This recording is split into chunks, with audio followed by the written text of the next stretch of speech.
Welcome back. As we said in our intro, Egypt has really placed the development and upgrade of its educational system very much high on its national priorities. And at the heart of this effort lies the quality and accreditation.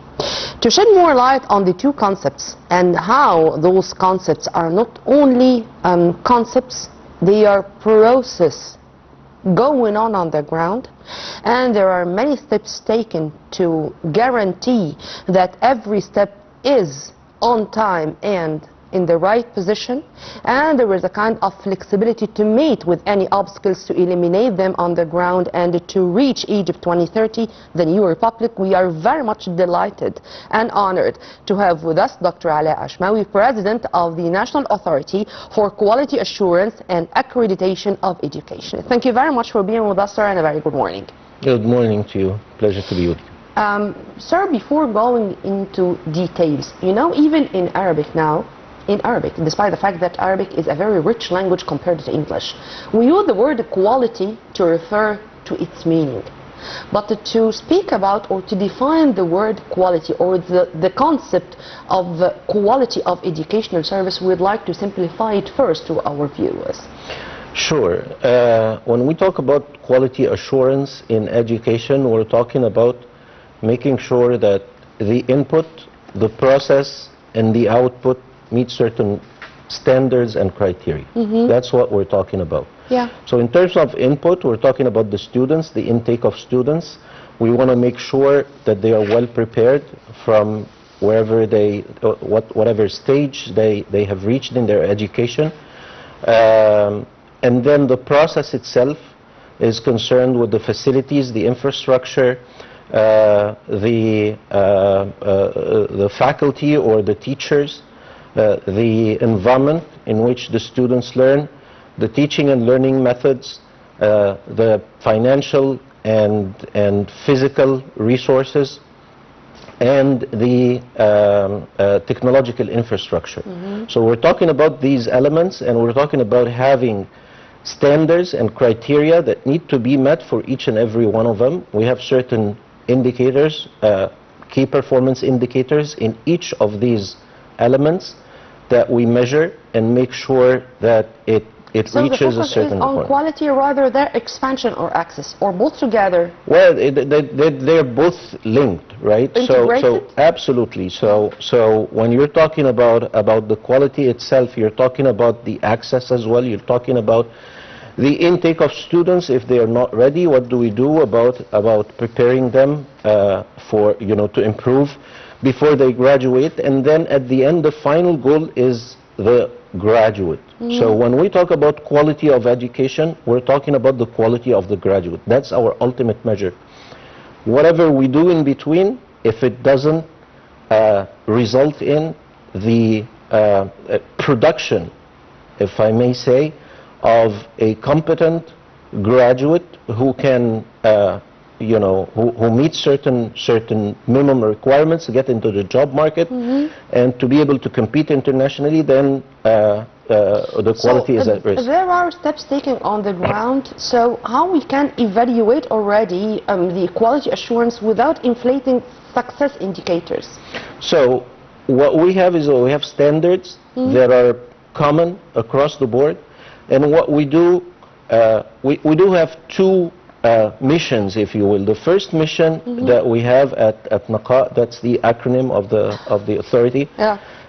So the first mission is to strengthen and propagate the importance of quality assurance in education. So we encourage, we do capacity development, professional development. We offer training for teachers, faculty members, those who are involved in the quality assurance business in education. We do offer the training and the capacity building required for them to be able to run the operation properly. And then the other mission or the other task that we have is to visit those institutions to be able to assess and evaluate and monitor how they are doing, and to prepare a report that results in an accreditation or you know, and we have different levels of accreditation. We have a conditional accreditation, for example, Sure. if the institution is not meeting the necessary requirement or the minimum requirements, then we can offer a conditional accreditation. We can offer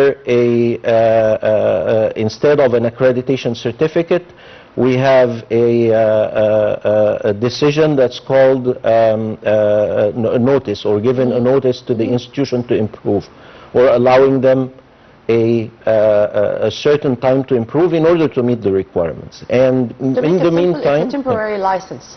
it is a license for 5 years, Temporary. of course, Yeah. because it has to be renewed every 5 years, and that's across the world. Different accrediting institutions have an accreditation cycle. Because we are not inventing the wheel. No, absolutely not. Already, we started from where others ended. But let me talk about a little bit. Talk about 2025. Was it a turning point? I mean, have we witnessed a shift in 2025 in specific? And if yes, how? We're doing things incrementally. 2025 was a very important year for us because it was the year when we as an organization implemented 2 new initiatives. I wouldn't even call them initiatives, but these are 2 new portfolios that were assigned to us. One of them is the accreditation of training institutions and programs. So not only education institutions, we don't accredit universities and schools and colleges, just those anymore, but we also expanded our portfolio to accredit training and capacity building institutions, either inside education institutions or even outside education institutions. So in all sorts of disciplines, we are now tasked with the the responsibility of accrediting, first setting standards. So we developed those standards and published them in 2025 for accreditation of training institutions and program, and we've already gone to 2 visits, 2 pilot visits at the end of 2025, and now we're ready to accept applications from all different kinds of training institutions. And we're also tasked to administer what's called the National Qualifications Framework, and that's a very important portfolio. The NQF, or the National Qualifications Framework, is a classification mechanism and a database that contains all sorts of qualifications or degrees, basically, that are offered by any Egyptian institution. So we're talking about tens of thousands of qualifications or degrees that are offered by schools, by colleges, by universities across Egypt, in addition to micro-credentials that are gradually gaining tremendous momentum. So these 2 pillars, if I may say, to the process of education. The first one is the quality assurance of training institutions and quality assurance of training, not just education, but training also, and the administration of the National Qualifications Framework that resulted in posting that database that is available for viewers anywhere in the world, that will allow them to understand what each qualification or each degree that is offered by a university or a college or a school, what does it mean and where does it lead them. A university, a school, it's understood. But when it comes to training centers and to all the other education institutions we were talking about, this means, sir, that the private sector is going to have a lion's share. And it's going to have its very big, should be positive role in upgrading and in developing our education system in Egypt in general. Is that true? And if yes, how?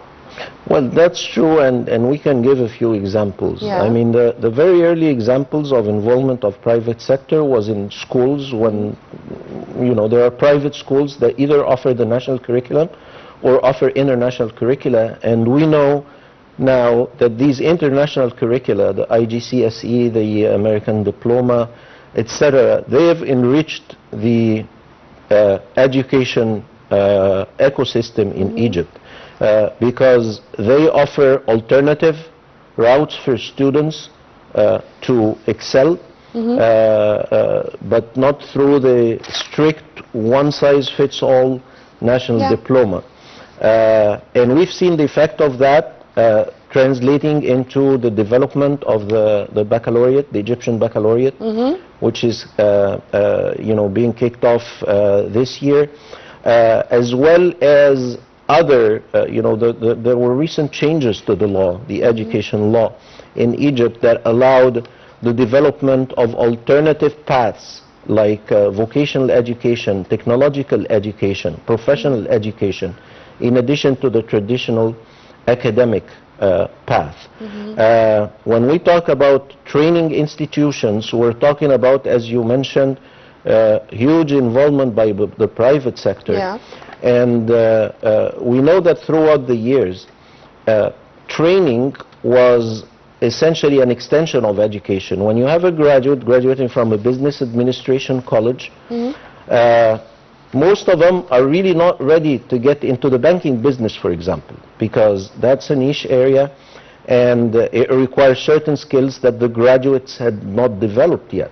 So we realized that two things. It's important to prepare those graduates to be able to enter into the job market, to get into the business of banking. And as an example, we partner with, or we extended our arms to the Banking Institute, for example, which is responsible for preparing and continuing development, professional development of those in the banking sectors. So these are the types of training that we're talking about. And as far as I know, that the employees there are not going to be promoted except after passing special and courses. that's what. And this is exactly what we aim for. Absolutely. And what we're doing is that the banking institution is a very good example because it's a shining example. Sustainability. Pardon? Here comes the word sustainability. Yeah, absolutely. Sustainability and competitiveness. Well, lifelong learning is sustainability. Is sustainability of education. Sustainability of education is the epitome of lifelong learning. And so we're promoting that through setting the standards. And the example that I gave with the banking institution is a shining examples, but we want all other training institutes and institutions and centers all across Egypt to reach that same level of competitiveness and professionalism by meeting our standards and going through the quality assurance cycle, resulting in the accreditation certification, which is renewed every 5 years. And sir, how do you describe the scale or the nature of cooperation between the authority and other authorities worldwide? We have a very strong presence. I wouldn't say collaboration, but we have a very strong presence across the world. We're probably one of the leading, we are the leading quality assurance agency in the Arab world. We're one of the leading authorities in Africa, along maybe with South Africa. And we have very close ties and common projects that we're running with the European Network for Quality Assurance. So our standards are perfectly aligned with the regional standards in Africa, in the Arab world, and in Europe, and that ensures that our graduates are well prepared to engage in the job market in these parts of the world, as well as other parts of the world as well. We're active members of the International Network for Quality Assurance in higher education. We are becoming a member of SHIA, which is the Council for Higher Education Accreditation, and is an accreditor of accreditors, if you will. So we have very strong presence around the world. We're running several projects to improve the education infrastructure in Egypt through grants with the European Union and others. And so yes, we're very active around the world. Great, but here I should also include AI. Because when it comes to traditional models of accreditation, I don't think they can cope with the AI era. What can we do to cope with the surrounding? Because I'm not going to say that there are changes every month or every day, not every day, every second. That's true. Yeah. That's true. How we can cope with that, sir? Well, we have first we have to be prepared, right? And there are two prongs or two issues that we have to deal with when it comes to AI. The first is the intrusion of AI into education in terms of being a tool that provides students, teachers, and so on with either positive or negative input that could either improve the education process or hurt it. So when AI came about, I mean, AI has been around for 50, 60, 70 years. However, with the progress in the computer infrastructure, it now took a different turn, and now it's becoming sort of a household toy that everybody has access to. So we're talking first about the impact of AI on education, and we could foresee positive impact and negative impact out of this. The positive impact is the use of AI as a tool to assist in preparation, in decision making in terms of education, as well as a tool for students to improve their writing, to improve their critical thinking skills, without relying solely on AI. If you rely on AI, if our students rely on AI as a tool, and more importantly, they are able to understand and differentiate between what they should do, what they should use AI for, and what they shouldn't, and all the caveats and all the negative aspects that can come about from using AI. If they understand this and they understand the limitations of AI, the need to double check, the need to make sure that what they're getting are facts and not fiction, okay? Then they have succeeded in using AI as a tool. AI can help the education process tremendously as well by being used as an assessment tool, a grading tool. If it's trained, if the engines are trained properly, they could assist the teachers as well. Sure. Tremendously. So that's the first aspect. The second aspect is the use of AI in quality assurance and in our processes at NAQA, and that's something that we're already embarked on. We're starting to explore the use of AI as a tool to facilitate the processes of quality assurance and education. We're assessing the use of AI and propagating it for academic institutions to use in order to complement and to strengthen. Our culture. Well, I mean, the world is changing, and we have to be up to, you know, up to that level. Otherwise, we'll be left out. How we are absorbing this, sir? I mean, what you're talking about is not easy, and there are times which we sometimes say that, oh, this is going to take years, but we do not have the luxury of waiting for years to absorb all this. That's how correct. We can do that? I mean, how we can have this balance to respect innovation and in the same time to keep our identity. You've touched upon a bunch of different angles here, and all of them are valid. So let me try to dissect it one by one. First of all, how do we protect our national identity? That's the last thing you referred to, and that's very important. And the answer is simple. The application is difficult. The answer is protecting our national identity is everybody's responsibility. We're doing our share at NAQA to make sure that whatever tools we use are aligned with our national identity, our national priorities, the culture and the customs in Egypt, so that we don't infringe upon any of those. But it's also the responsibility of the parents, those who are supervising the children or the young adults who are into the education process, to make sure that they don't drift through the use of social media and the use of AI to basically drift away from our traditions and customs. So it's a collective responsibility. Sure. But we have to do our share in terms of designing our standards and upgrading them to make sure that they are aligned with our Your national homework identity. before any initiative is very important also, sir. So let's have examples. We do have Bidaya and we have Bridges or Gusur, Right. which took place in Ismailia, as Right. far as I remember, in 15 schools. That's correct. Let's start with the one you like, and then we are going to go to the second, because these are the implementation of what we are talking about. I mean, it's not ink on paper. There are things which are already implemented, and we do have the results. Right. And so let me start with either one. I'll start with Bidaya, which means beginning, new beginning of quality assurance. So it's new beginning of quality assurance in education. And the idea is that focusing on two things. Number one, promoting the idea that quality assurance is not about paperwork. It's about actual procedures and actual implementation on site. Yeah. So we thought we usually engage the faculty member, the administrators at the university in the quality assurance cycle.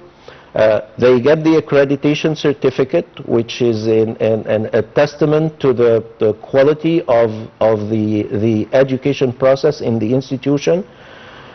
And the students are usually a byproduct, or they're usually left out of this cycle. So we thought we need to engage the students, because if the students understand what quality of education is, they will work towards a better product themselves, and they will also push the university administrators and the faculty members to excel in what they are doing. When they understand what their rights and responsibilities are in that quality assurance cycle, their rights and responsibility in the education process, that they are active participants and not just recipients of information.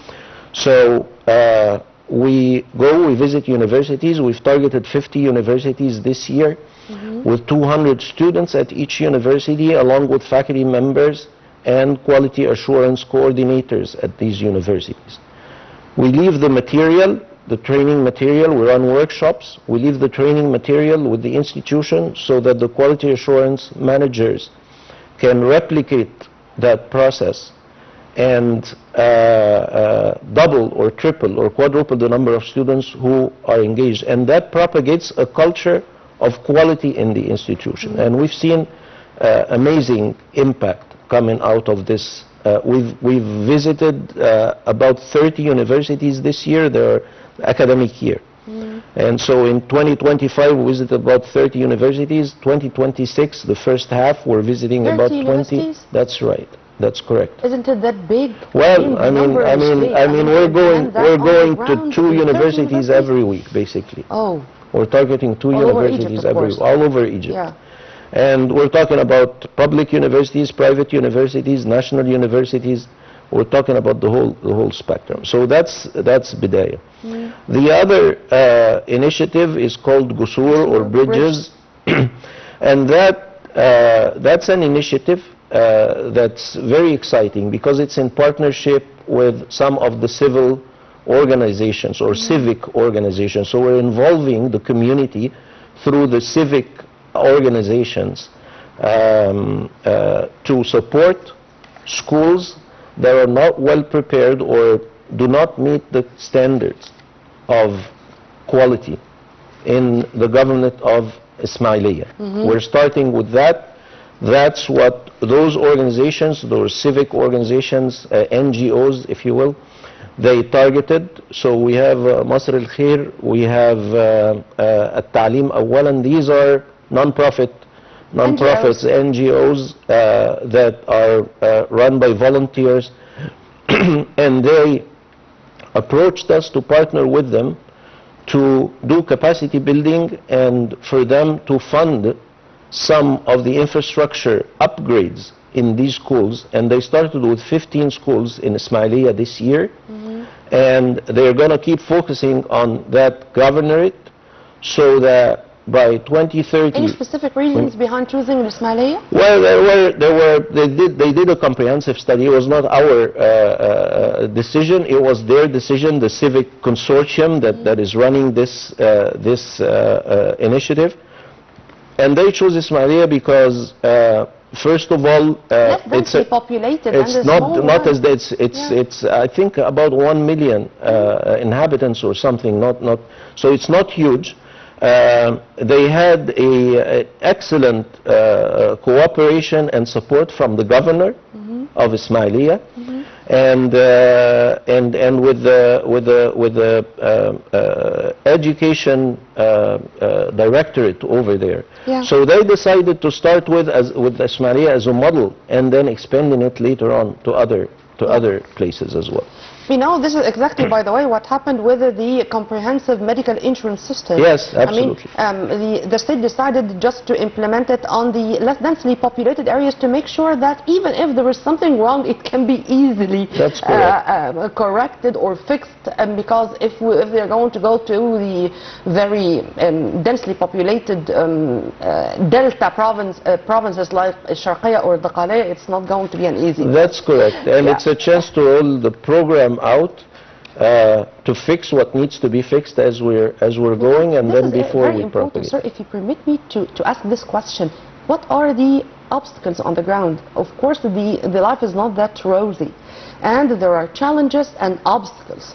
And what about the flexibility of these programs or these pilot initiatives, if I may call them this way, to make sure that if anything happens, I can fix it on the ground, or I can be that flexible to amend it? Right. So with Ismailia as an example, it's easy because we're starting with 15 schools. It's a manageable number of schools. We're training. We also implemented new criteria that we announced at Naqa for quality assurance of K-12 education. And those criteria are more qualitative than quantitative, and that's a major shift. We're looking for quality and not quantity, so we're looking for quality of education. And so it was an opportunity for us to roll out these criteria, these new standards as well, and to have reviewers, because we send reviewers to those schools and train them on the use of the new criteria. And at the same time, with the small number of schools that we're targeting in the first phase, we're able to monitor on the ground if there are any issues. And so far, it's been working great. What are the challenges that we're meeting? The first, I think there are two challenges as far as K-12 education. Okay. The first challenge is the facilities and the infrastructure. Not all the schools are well equipped with technological infrastructure, as an example, and that requires resources. There are some private donors, companies, etc., that are giving to the schools, and I think they could do better. So that's one of the first outcomes of this pilot, is that we need to improve the technological infrastructure as well as the physical infrastructure. There are schools in underprivileged areas that are not well equipped at all, and we need to do something about it, you know, as a government as well as a community, as well as citizens. We need to do something about it to improve the infrastructure in these schools. That affects the capacity and the density of the students in a school as well, and we're looking for innovative ideas to combat this high density of students in certain classes by allowing the classes to be held not inside the four walls of the classroom, but maybe allowing the classes to be held in other spaces, like a library, like a prayer area, like a playground. Online of course, and then online education can supplement this. It will never replace. It will never replace the face-to-face education. I think we have learned the lesson since COVID. Absolutely. Specifically the COVID era taught the whole world that online education should be part and parcel of the education system in general. It has to be, and it was. We were forced to use it, and that's a good thing. There is still a lot of work to be done as far as online education is concerned, mostly in terms of designing properly the content, that is placed online.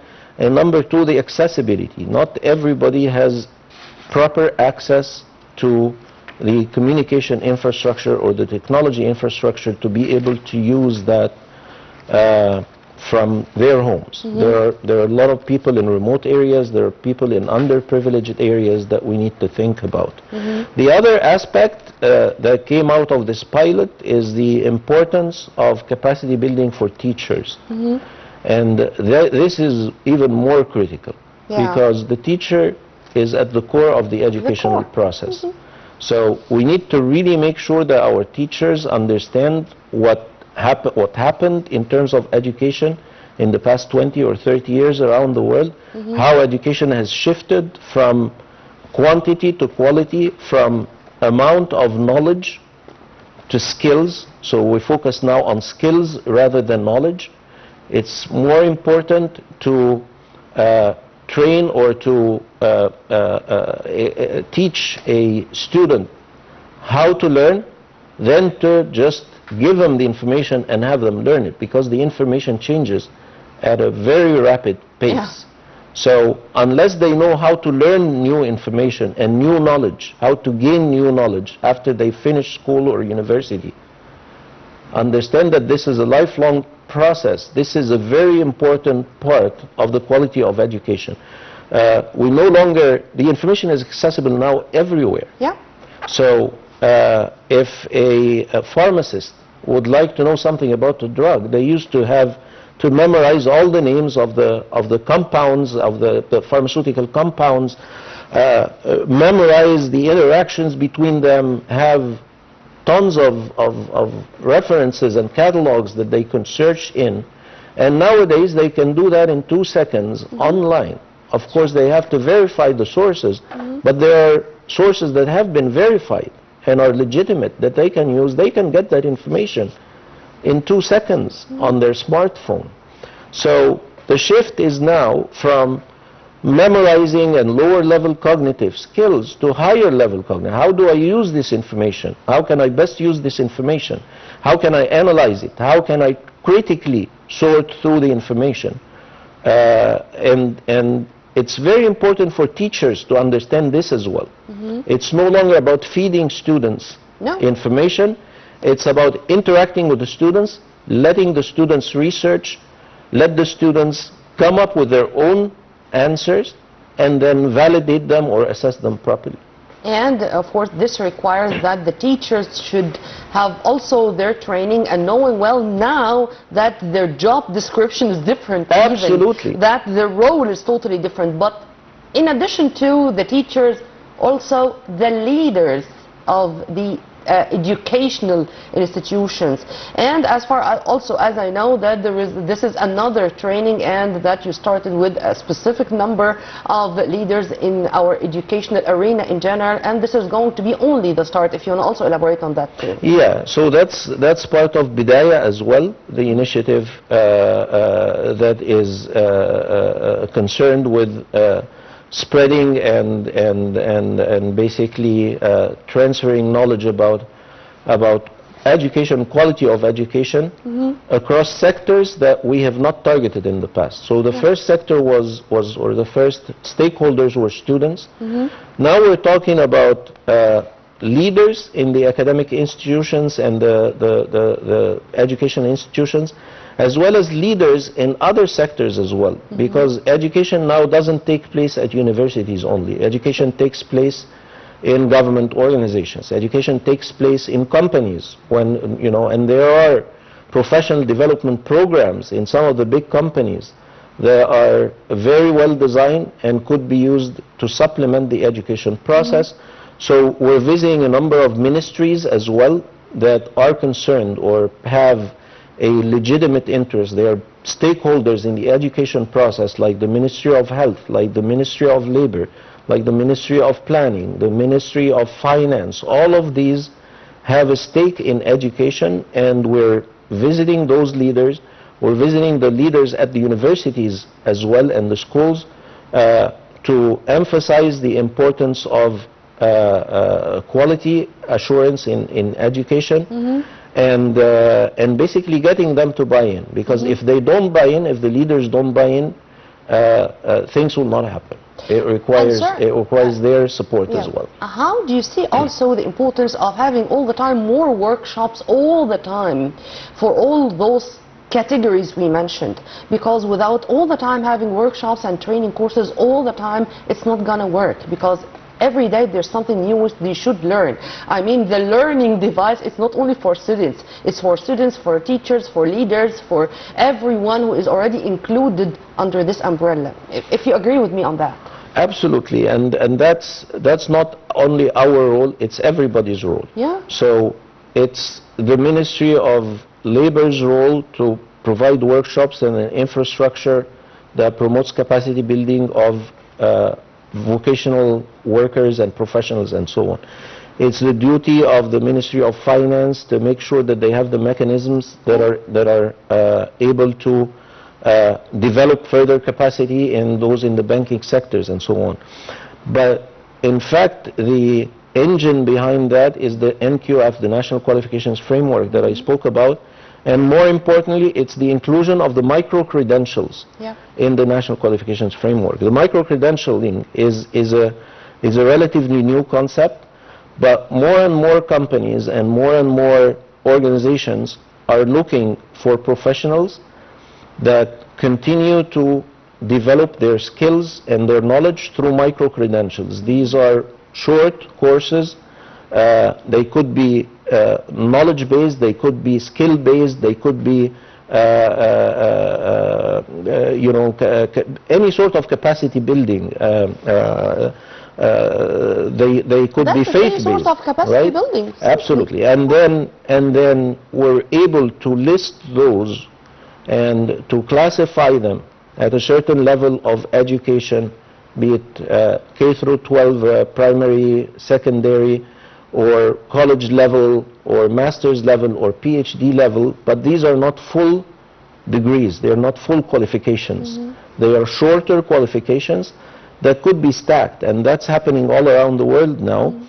Companies are looking for small credentials that a professional or any individual can stack those credentials and say, I have those set of skills. Not in one area, but maybe in 3 different areas at the cross, at the interface or at the overlap between. Absolutely, is not going to make it in this era. So having people gain those skills through those micro credentials is very important, and having those micro credentials listed on our National Qualifications Framework is very important as well. Sir, I should confess that first, of course, I enjoyed our discussion, but still I do have tons of other questions, but unfortunately we are running out of time, so I'm going to leave you, sir, with a promise to see you again in more episodes of our program. Inshallah. We were very much delighted and honored to have with us live here in the studio our prominent guest, Dr. Alaa Ashmawy, President of the National Authority for Quality Assurance and Accreditation of Education. Thank you very much, sir. Thank you. And by this we come to the end of our breakfast show for today. Stay tuned on Nile TV International always for more. Many thanks for watching. This was Nirmina Abdurrahman.